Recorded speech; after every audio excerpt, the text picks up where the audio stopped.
Hello, my name is Stuart Cross and this is Strategy Confidential. Episode 26, The Strategy Arrow. Now, in the 5 years since I launched my consulting business, I've had the great good fortune to work with companies such as Alliance Boots, Avon Cosmetics, Morrisons, GlaxoSmithKline. And what I found, even in these large, successful organisations, many business leaders are confused about what comprises a strategy. And that can mean that they end up getting involved in a detailed planning exercise rather than a strategy exercise. Strategy isn't about planning.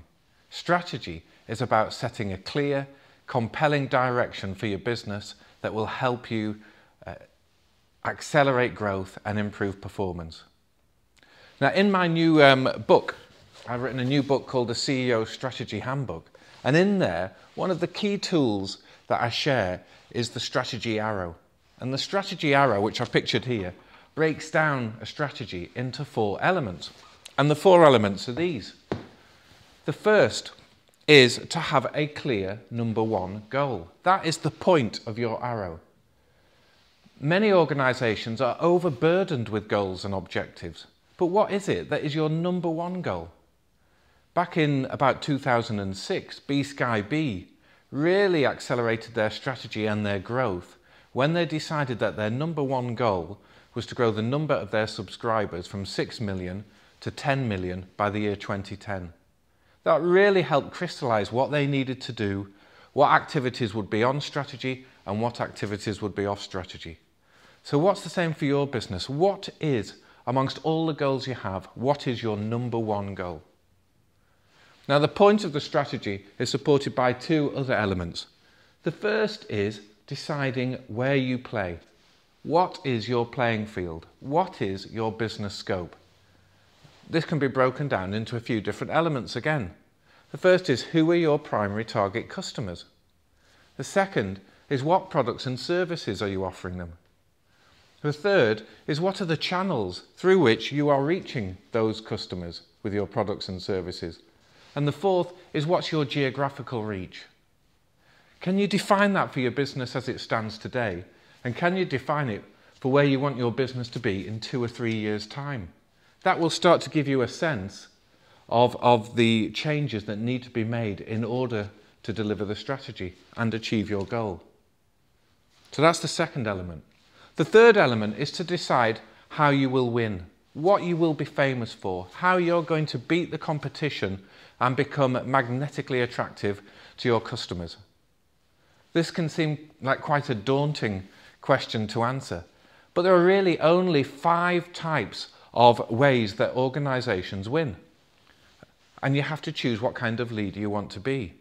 The 5 types are these. You can be a product leader, is number 1. You can be like Apple or BMW, where customers say it costs more but it's worth it. You have the absolute best product. You could be a cost leader. That's number 2. You can be like Ryanair or Aldi, where people can't believe the value that you're offering. You are the lowest cost provider. You are the lowest price provider. Number 3, you can be a convenience leader, where your customers say it's just all so hassle-free, like McDonald's. Number 4, you can be a service leader like John Lewis or Singapore Airlines, where people really appreciate the friendly expert advice that you offer.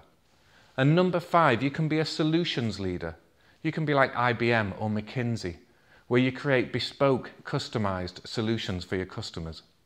What you need to do is choose the best way that you can win and which of the 5 types of leader your organization needs to be to help you change your playing field and deliver your number 1 goal. The 4th element and final element of the arrow, the shaft of the arrow if you like, to keep it on the straight and narrow, is your agenda for action. What are the 3, 4, 5 big objectives, big themes that will help you deliver the changes in the organisation you're after and achieve your number 1 goal? For the past 10 years or so, Tesco have had about 4 objectives that have remained constant. They wanted to be the leader in the UK market. They wanted to have a serious international business. They wanted to be as big in non-food as they were in food, and they wanted to introduce and grow their retailing services such as Tesco.com.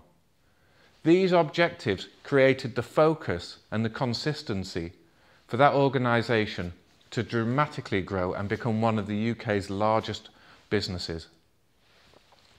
Now, why have I turned this into an arrow? The reason I've turned this into an arrow is that a great strategy, like an arrow, should be fast, direct, and have cut through. Can you say that for your strategy?